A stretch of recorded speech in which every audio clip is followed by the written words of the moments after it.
Madzulo abwino muli ndine Dave Kadama poyamba nayi mitu ya nkhani zathu. Atsogoleri osiyanasiyana akupitirira kulimbikitsa mtendere pamene chisankho chikuyandikira.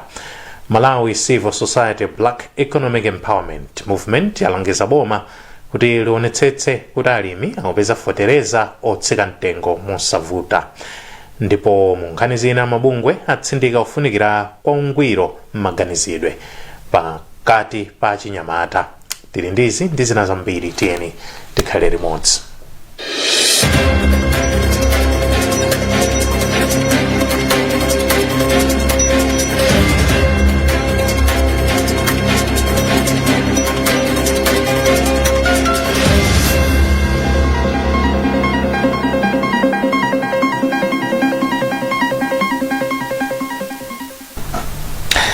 President Lazarus Chakwera walimbikitsa mtendere komanso chikondi pakati pa Malawi pamene chisankho chikuyandikira. Achakwera anena izi atalembetsa mukaundula wa voti kumudzi kwawo kwa Malembo m'boma la Lilongwe. Ndipo mlembi wamkulu wa boma Colin Zamba wafunsa atsogoleri a mipingo kuti adzilimbikitsa kukambirana pakakhala kusiyana maganizo pakati pa Malawi. Azamba anena izi loweruka mu mzinda wa Blantyre pamwambo okhazikitsa m'busa Birigama kukhala profesa loweruka. Daniel Zimba walemba ripoti ili. Azamba anayimira mtsogoleri wa dziko lino Lazarus Chakwera ngati mlendo olemekezeka pamwambo omwe cholinga chake kunali kukhazikitsa m'busa Birigama kukhala profesa. Pambali pa kupereka mafuno abwino kwa profesa Gama, Mayi Zamba anatsindika kufunika kwa atsogoleri a zipembedzo kugwira ntchito limodzi ndi boma potukula dziko lino. Mpingo ndife boma tiyenera magwira limodzi fatonse tugwirira anthu omwewo ali boma likuthandiza ndi omwewo samakhala akhristu m'matchalichi. Pali zinthu zambiri tikudziwa kaya pali mavuto osiyanasiyana limodzi atchalichi ndife tizikhala pansi kodi ndi chani chomwe tingachite kuti dziko lathu lizipita patsogolo. Ndipo mawu ake m'busa Birigama anati ndi wokondwa kuti tsopano ndi profesa, ndipo anatsindika kufunika kwakuti atsogoleri a zipembedzo asamatenge mbali pa ndale akamadzudzula zolakwika mdziko. Ndizoona atsogoleri a zipembedzo mipingo imene timatsogolera makhala anthu azipani zosiyanasiyana, ndipo sitinganenenso kuti ayi nonse a Khristu muzisala chipani ichi ayi. Ndiye anthu amene achakaona kuti abusa athu kapena ansembe athu apendekekera chipani ichi ndiye ena aja mwata yakunja. Mwazina banja la Birigama linapereka mphatso kwa Colin Zamba komanso Dr. Shepherd Bushiri omwe anali alendo pamwambowu, ndipo Colin Zamba anapereka mphatso ya ndalama zokwana 2 million kwacha kwa Profesa Gama. Profesa Birigama ndi mtumiki mu mpingo wa CCP, ndipo anachita maphunziro ake pa sukulu za Zomba Theological College, University of Malawi Chancellor College, French Culture Center ndi University ya Fort Hare ku South Africa. Pakadali pano wachiwiri wakale kwa mtsogoleri wa dziko lino Akhumbo Kachali wapempha zipani za ndale kuti zilimbikitsa anthu kukalembetsa mkaundula. Akachali alangiza zipanizi kuti zisataye nthawi ndi kunyozana, koma kuti zigwirizane pa ntchito yolimbikitsa anthu kuti akalembetse pakalembera wa chisankho cha chaka chamawa. Sam Kalimira wadza ndi nkhani yonse. Akachali omwenso ndi mtsogoleri wa chipani cha Freedom anayankhula izi ku Mzimba pomwe amakalembetsa dzina lawo mukalembera wa mavoti pa sukulu ya Edingeni komwe ndi kumudzi kwawo, ndipo analimbikitsa abale awo, anzawo komanso anthu ena kuti akalembetse. Iwo anati zipani zili nthawi yokwanira yochitira kampeni, mu nthawi yoyikika yochitira kampeni, koma pano zilimbikitse anthu kuti akalembetse mukalembera wa mavoti. Kandi wachichepere, kandi wachinyamata, kandi wamkulu, ngati wakwana pa zaka zozalembesa tiyeni tizalembese, tisafoke iyayi chifukwa umenewu ndi ufulu wathu wachibalidwe. Inkosi ya makhosi Mberwa nayo yalembetsa pa sukulu yomweyi ya Edingeni motsogozedwa ndi mafumu ena. Inkosi ya makhosi Mberwa yanena kuti anthu akuyenera kuti adzilembetsa ndi kukaponya voti mu nyengo zonse komanso zomwe iwowa akhumudwa. iwowa anena kuti kulephera kuvota ndi kuvotera atsogoleri omwe ndi osavomerezeka, ndipo analimbikitsa kuti kuvota ndi ufulu wawo.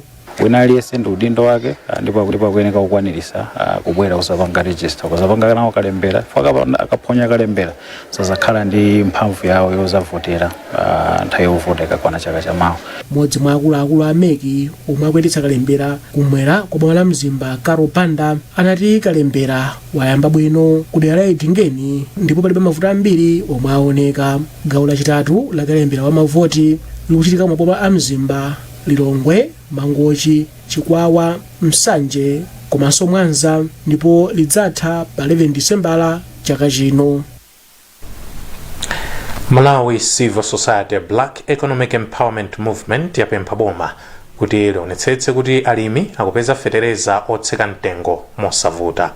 Wapampando wa gululi a Robert Mkwezalamba wanena izi pa msonkhano wa atolankhani mu mzinda wa Lilongwe. Mkwezalamba atinso pakufunika kuti boma liunikire bwino kontrakiti yake yokhudza fetereza ndi kampani ya East Bridge. Fedachita kafukufuku amene watipasa umboni onena kuti mgwirizano umene unasayinidwa ndi umodzi mwa mgwirizano umene ungathandize kuphula Malawi pa ng'anjo ya moto umene ilipo, kunena kuti mpaka ng'amba imene inachitika mdziko muno kapenanso mazukira amene tinayo chaka chathachi nthaka yathu idakokoloka, ndiye kuti kungozala chiwambawamba palibe chimene tingaphulepo. Koma kuzera mu agreement imeneyi tunena kuti tindikuthekera kunena kuti nthaka yathu tichakuyibwenzeretsanso chifukwa cha fetereza wawo, komanso mtengo wa fetereza ameneyi ndonena kuti ndotsikirapo mtengo kusiyana ndi amene tikugula siku la lero. Ndiye kuzera mu agreement imene adapangayo tikupempha boma kunena kuti alole kuti mgwirizano ugwiritsidwe ntchito, chifukwa ngati angalole fetereza amene angayambe kubwera mtengo wake ukhala otsikirapo kuyambira cham'ma 10 December kupita kutsogolo kuza kutsika kuchoka pamene uli padakali pano ukukwera chifukwa china kuti opereka amene opereka ndi anthu ochepa.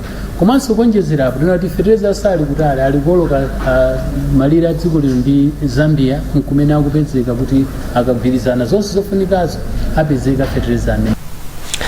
Mabungwe a Global Health Co ndi Match Foundation aphunzitsa ophunzira msukulu za sekondari 11 za matenda okhudza bongo ndi misala. Maphunzirowa achitika loweruka pa sukulu ya sekondari ya Bwaira mu mzinda wa Lilongwe. Simon Simukoko ndi mkulu wa bungwe la Global Health Co mdziko muno ndipo akufotokoza. So kukamba chilungamo nkhani yokhuzana ndi mental health ndi nkhani yovuta kwambiri Malawi muno. Kuyankha chilungamo monga ziko tadusa mnyengo zosiyana-siyana. Tavutika ndithu kuza ndi za nyengo chilala tukamba pano mukumva ma social media ndi ma platforms osiyana-siyana pena anthu akuvutikira. So pali vuto lalikulu limene lilipo panopo, ndipo chachikulu chimene chaonekanso choti anthu ambiri akutenga miyoyo yawo kuzera mukuzipha zimene zikuonesera kuti zinthu sizili bwino. Andi vuto lalikulu ndiloti ambiri mwa iwo ndi achichepere, ndipo achichepere ambiri amapezeka m'masukulu chifukwa chake taona kuti nzofunikira kwambiri kutenga uthengawo kupita m'masukulu, kuti tikapita m'masukulumo tikhazikise majatimati ma club na kuti akhale pamodzi kukambirana, kuunikirana, kuchezera limodzi, kukamba kumasuka pa nkhani zokhuza ndi mental health. Wophunzira wa Form 4 pa sukulu ya Bwaira Frida Salimba wati matenda amisala ndi chipsinjo chachikulu pa maphunziro. Pa mental health zinthu zoti zimagwirizana ndi ubongo kaganizidwe kako munthu sungapange khala ndi chidwi pa china chake ngati ukuganiza zina zake kwina kwake umakhala kuti uli pamene popo koma iweyo palibepo uli kwina ndi zimapangisa kuti usapange concentrate kaya mphunzitsi uja akuphunzitsa zimapangisa kuti usamakhale ndi chidwi pa chinthu chimeneyo. Mphunzitsi uja azipezeka kuti akuphunzitsa iwe maganizo ako ali kwina, pakutha pa tsiku mphunzitsi ali baphunzitsa ukamona za kwayankha iwenso mwava komano kuti akufunsa kuti mwaphunzira chani kwenikweni siuyankha pokena kalikonse. Ndipo mapezeka kuti pakutha pa mayeso paja mwalemba mayeso munthu uja mapezeka kuti ukulakwa chifukwa choti ukuganiza china chake. Ntchito yophunzitsa achinyamatayi ikuchitika pofuna kuti ophunzira amvetsetse kufunikira kwa ungwiro m'maganizidwe. Mkulu wa zachitukuko cha aphunzitsi Azizwa Msukuma walimbikitsa kadaulo pakati pa aphunzitsi pofuna kukweza maphunziro mdziko muno. amsukuma ati aphunzitsi odziwa bwino ntchito yawo ali ndi mwayi waukulu okwera maudindo. Witness Chipwere walemba ripoti ili lomwe akuwerenga ndi Feston Malekezo. Ansukama anayankhula izi ku Eundeni m'boma la Mzimba pamwambo opereka mphoto kwa aphunzitsi, sukulu komanso mafumu amene achita bwino polimbikitsa maphunziro m'bomali. Ansukama anavomereza kuti pomwe aphunzitsi sakukwezedwa pa ntchito mwa msanga zimawapatsa maganizo ochita zinthu zina kuposera uphunzitsi. Komabe iwo anati ntchito yokweza aphunzitsi m'maudindo inayikidwa m'makhonsolo pansi pa unduna za maboma ang'ono, ndipo iwo anati ntchito ya unduna za maphunziro ndikungothandizira kusula aphunzitsiwa. Izoona aziphunzitsi ambiri akhala pa grade imodzi kwa nthawi yayitali, koma ndi ntchito imene anzathu aku district council ayiona andi akupangapo kanthu kuti aonesese kuti aphunzitsi amene achita bwino kwambiri amene akhala nthawi yayitali pa same grade at least they should be considered. Mawu ake mfumu yakulu Ntwalo ya kumzimba inati yaona kuti palinso vuto limene likuchitika m'madera mwawo pomwe aphunzitsi amene alakwitsa amawasamusa kupita ku dera lina malo mokonza vuto. Mphunzitsi akakhala kuti akulakwitsa pa sukulu pena kaya kumamowa wena amatenga mwina za amakhala osogoleranso mupingo mmalo moti azikhala mphunzitsi ndiye amamuchosa pa sukulu paja kumpitisa ku sukulu ina. So imene ndikuona ngati si ndondomeko si solution si mankhwala woti zimene zija ndiye kuti zatha mwa iyeyo ayi chifukwa amuchosa kuja kumwamowa kumene akupita soko akumwaso mwawo. Poyankhulapo za mmene bomali lachitira maka pakakhonzero ka ophunzira, mkulu wona za maphunziro kumpoto kwa boma la Mzimba Jesse Kabombe ati boma lawo lachoka pa namba 19 ndipo pakadali pano lili pa namba 11. Kugwiritsa ntchito maziphunzitsi athu omwe tinali nawo muno amene amapita kukachonga maiso amanebo maziphunzitsi omwe aja tinagwiritsa ntchito kukhala mafacilitators a maziphunzitsi anzawo amene akuphunzitsa standard 8 ndi timayenda nawo zoni ndi zoni kuwaunikira kutenga ripoti ya manebo kuona ma areas amene anathu sakupanga bwino kuonanso ma areas amene maziphunzitsi athu samaphunzitsa bwino anathu. Mwanjira imene tinaona kuti yatithandiza kwambiri. Pamwambowu kunali mabungwe osiyanasiyana amene analenga nawo mbali pamwambowu umene unali pamutu woti kukwanitsa maloto kusiyambiri. Mukuonerazi ndi nkhani mwatsatanetsatane pano pakanema wa Times. Tipitirize nkhanizi posachedwapa. To all our believers, to the Niger Gunners of Club Road, all you Artetas of Africa, of Accra, of Maputo, of Oimbo, the legends of legends down Lusaka way. We hear you. Now hear us. Obrigado. Talo. Betway, the official global betting partner of Arsenal. Your order is ready, Mr. Home of entertainment. Do you love food? And then suddenly felt the burn? Don't let heartburn or indigestion ruin your meal. Try Tummy Sid. It gets to work fast to stop acids. Tummy Sid. Fast, soothing relief from heartburn.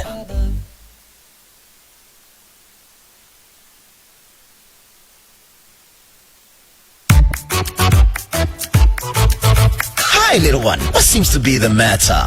I know just what you need. Me! I'm Classic Milk, your instant milk powder. Perfect for breakfast, tea time, or evening time. Whether you're working hard in the office or just relaxing at home. And I'm suitable for tea, coffee, or an instant milk drink for kids just like you.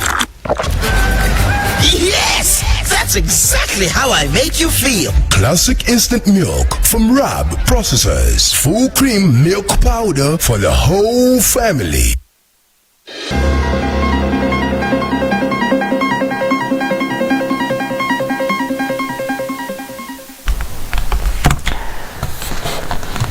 Bungwe la Catholic Development Commission in Malawi CADECOM lapereka thandizo la ndalama ndi chakudya kwa manja oposa 700. Manjawa omwe ndochokera mdera la mfumu yaikulu Lundu mboma la Blantyre ali pa chiopsezo cha njala. Monsignor Boniface Tamani ndi Vicar General wa Archdiocese ya Blantyre. Ifeyo talandira mphatso imeneyi kuchokera ku International Caritas koma kuzera ku Italian Caritas ndipo Korean Caritas. Ndiye lero kunoko tikupereka 100,000 ma 100,000 koma budget 200. Ndicho lingana kuti pesa kuti kunja kuno kuli njala yazaoneni. Akalandira 100,000 yo apite akasake kachimanga. Chimanga ndiyo atatha kugula mabagi jani awezi. Choncho cholinga chake na kuti amene anda 100,000 ndekuti amene wakuleko mabagi awiri. Mabagi awiri athandiza kuti athe kudya pa miyezi iwiri ngati banja edi. Ndeti mabe mphakuti samalani ndamayo mukagule jani chakudya kuthandizeni. Komanso tikupereka ma 10 kgs kwa mwana amene asankhidwa mabanja amene asankhidwa. Mawu ake mlembi wa bungwe la CADECOM a Mandiza Zungu anati thandizoli laperekedwa kudzera ku ndalama zochokera ku bungwe la Caritas Internationalis. So chichitikire ni ngozi zogoma dzitsitsi makamaka masaikoni CADECOM othandizana ndi mabungwe akunja ngati Caritas Internationalis komanso ena ngati Humanitarian Partnership Platform takhala tikusonkha chithandizo choti chafikira anthu amene anakhuzidwa ndi ngozi imeneyi. Ndiye lero tili ndi chithandizo chomwe chinabwera kuchokera ku Caritas Internationalis makamaka ku Caritas Korea komanso Caritas Italiana chomwe tikufikira mabanja okwana 200 ndi 100,000 kwacha ali banja lilonse komanso anthu 500 ndi ma 10 kg akonso ya blend. Mawiki akubwerawa tikhala tikufikiranso kudzera mu chithandizo chomwe chokera ku Bureau of Humanitarian Assistance koma achilatini Colombo komwe titaperekenso makobiri komanso kupereka zipangizo za ulimi. Ndipo mmodzi mwa anthu omwe alandira nawo thandizoli Mayi Agnes Stefano am'mudzi mwa Undi athokoza bungwe la CADECOM. Phungu wa nyumba ya malamulo mdera la Tcholo Thava Mary Navicha wapempha boma kuti lichitepo kanthu pothana ndi vuto la kupinimbira. Navicha anena izi lachisanu mnyumba ya malamulo pafunso lawo lopita ku nduna wa zaumoyo Kathe Maulidi wadza ndi zambiri.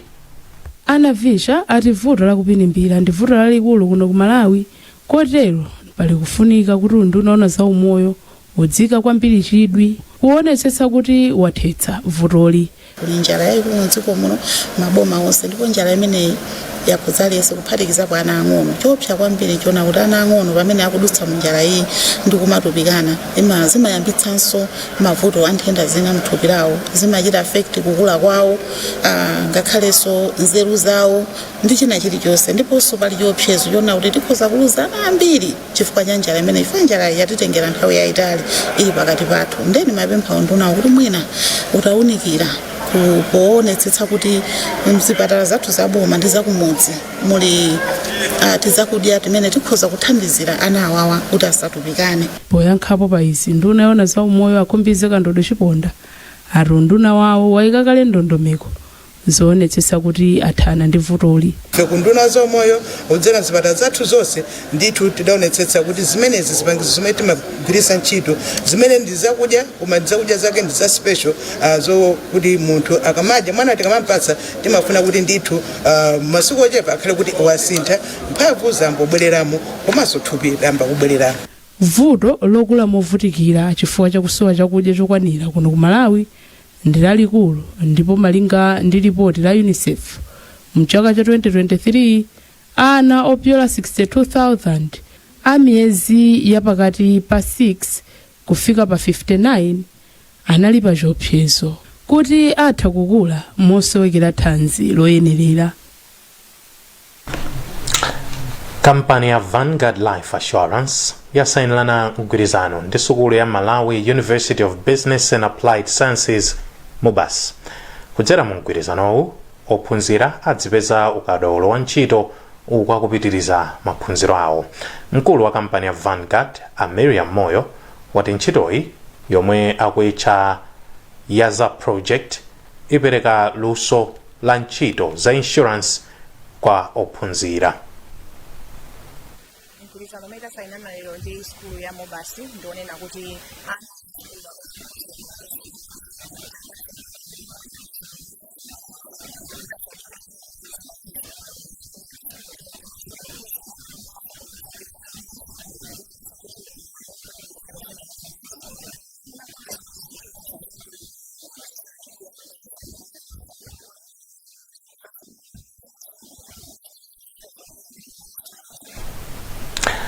mawake mkulu wa sukulu ya zamalonda ndi chuma ku Mobas Rabia Hanif anati kudzera mu mgwirizanowu ophunzira adzipeza ndalama ali ku sukulu.